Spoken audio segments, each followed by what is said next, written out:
All right, fantastic. Can you hear me in the back? Okay, great. Well, I'm Matt Fifield, and I'm the executive chair of Cyprium Metals.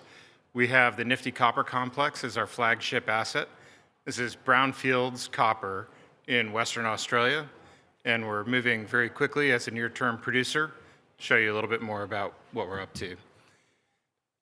There's three things that you should know, and pretty much that brownfield copper basis is a tremendous past producer. Nifty produced 720,000 tons, or about 1.6 billion pounds of copper in its past, and we think it's about halfway through its journey.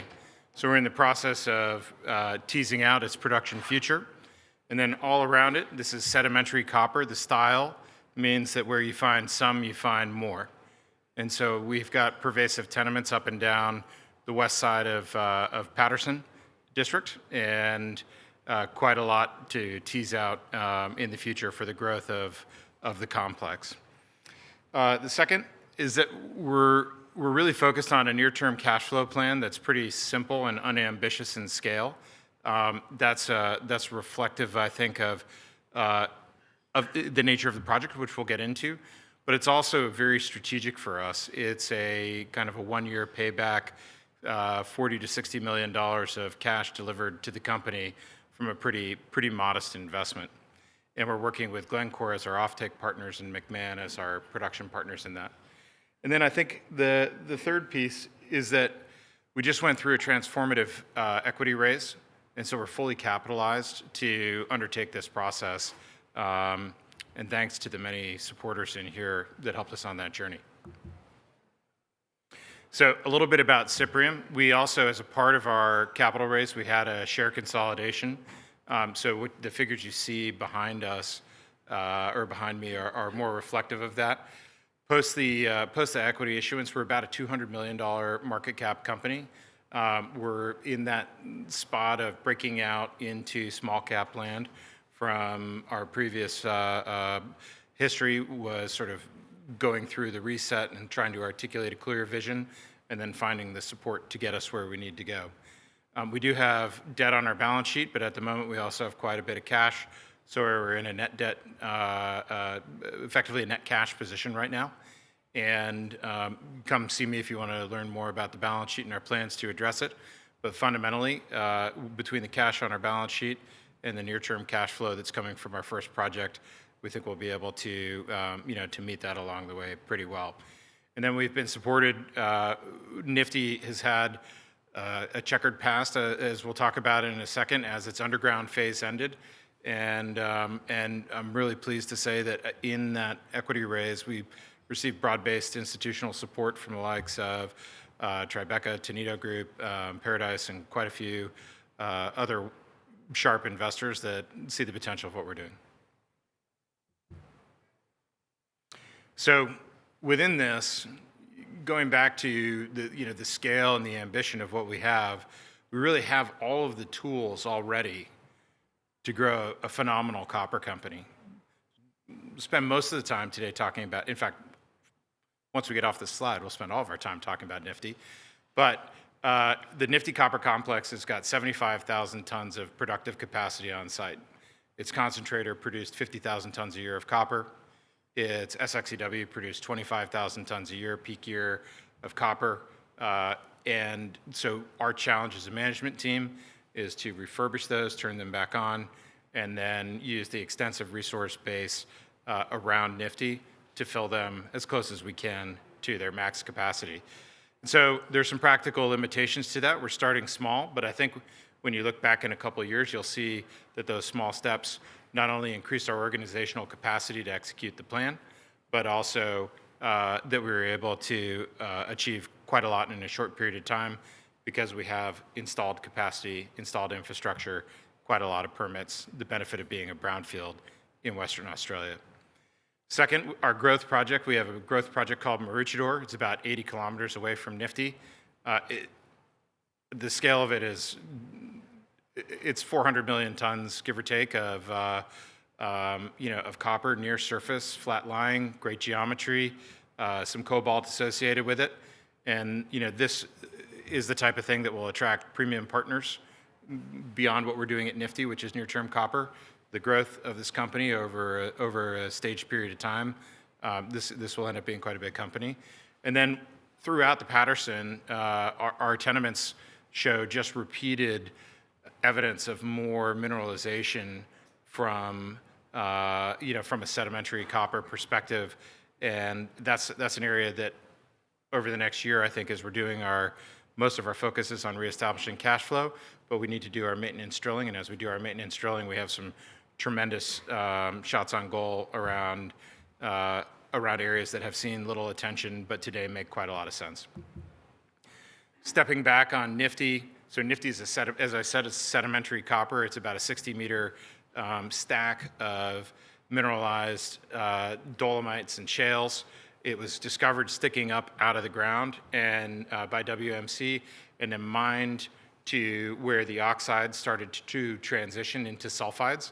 There's about 17 million tons from that oxide phase that was stacked on heap leach pads at an average grade of about 1.8%.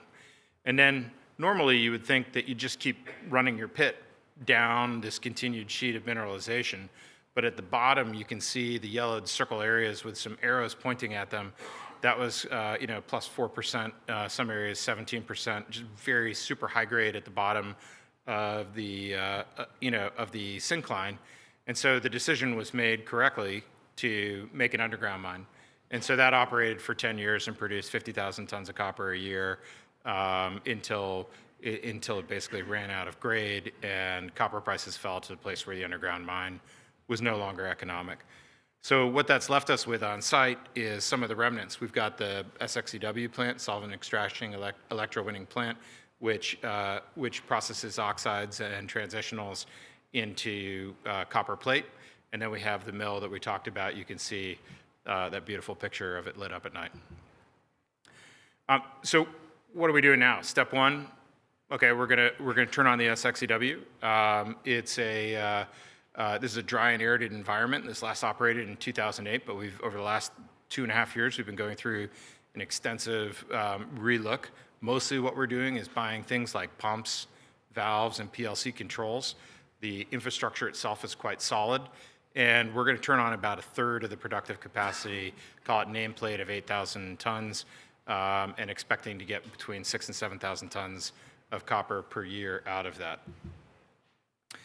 That is going to be extremely generative in terms of cash. So what we are targeting is we're targeting the existing heap leaches that are already there. There's about 91,000 tons of copper that we know that's remaining stacked there, and we're projecting a recovery, a very modest recovery of that by turning it over in place and hitting it again with acid, and basically going after mineralization that wasn't captured the first time. It's a pretty normal process.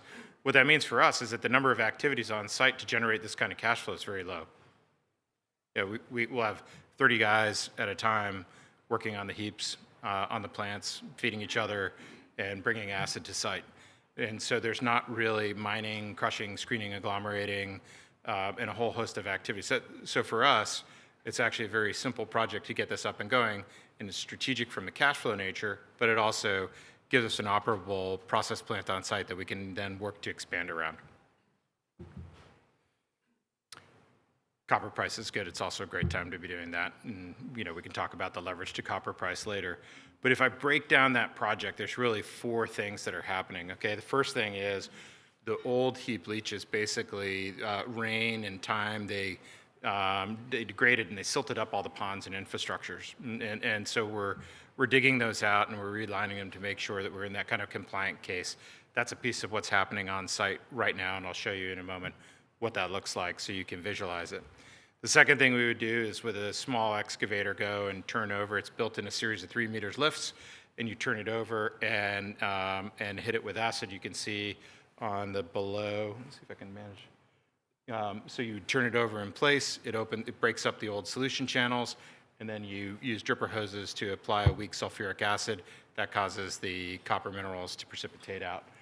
Third, it goes into that plant that we showed earlier, and again, I can walk you through this if you come see us at the booth in more detail. And then so we're going to be refurbishing that plant to a scale. And then the fourth is, it's actually quite a thing to go from thinking about operating to operating. Now, one of the things that we've done successfully is partnered with McMahon, who leveraging off of their ability to hire, to train, to operate safely in Western Australia, to find a spare excavator when you need one, to procure. And so we have a very nice and symbiotic relationship. We're bringing knowledge of the plant, knowledge of the systems, former operators of the plant to the table. And then I'll talk a little bit more about, I think it's actually the next slide, the team that we have together. So McMahon is our lead contractor. Deck Mill, their civil piece, is doing quite a lot of the civil work around the site. PPM, former operators at Nifty. It turns out Nifty's SXEW is really one of those key hydrometallurgical plants in the Southern Hemisphere. So the crowd and the number of people that have operated there before and are wanting to see this come back online and get the next leg of its life is very talented and relevant. So PPM is helping us through the commissioning stage, and then Nupro, who's led by the ex-VP of operations at the plant and constructs these type plants, is helping us on the owner's team and around the construction elements. So in a way, what we've looked at is how do we go from being a company that's dreaming to execute? Well, some of it's putting the band back together and making sure we have the right people in the room to execute. And the other one is making sure that we're appropriately capitalized. So I think, I don't know how this is going to go. This is the first time that anybody's seen this, but let's see if it works. This is what's happening on site right now.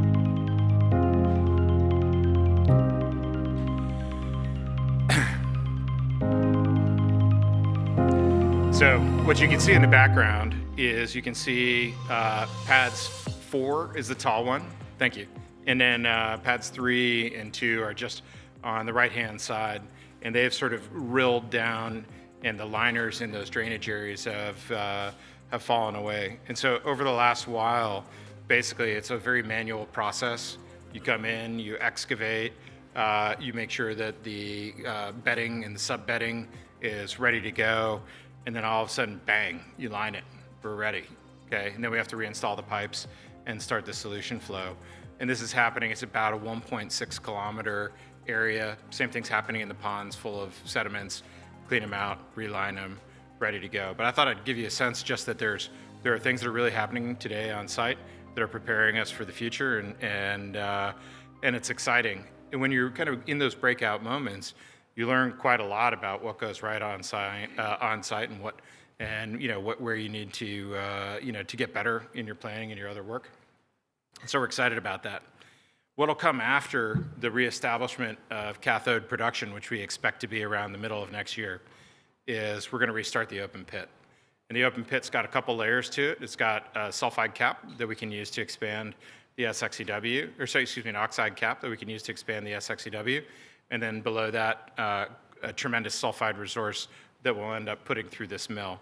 When we looked at this on a PFS basis, the scale of the operations was similar to sort of a metals acquisition corp, 40,000 tons a year of sulfide ore being generated from that. So when you step back and you think about, look, we've been executing, we've been doing what we need to do to get the company ready for this moment.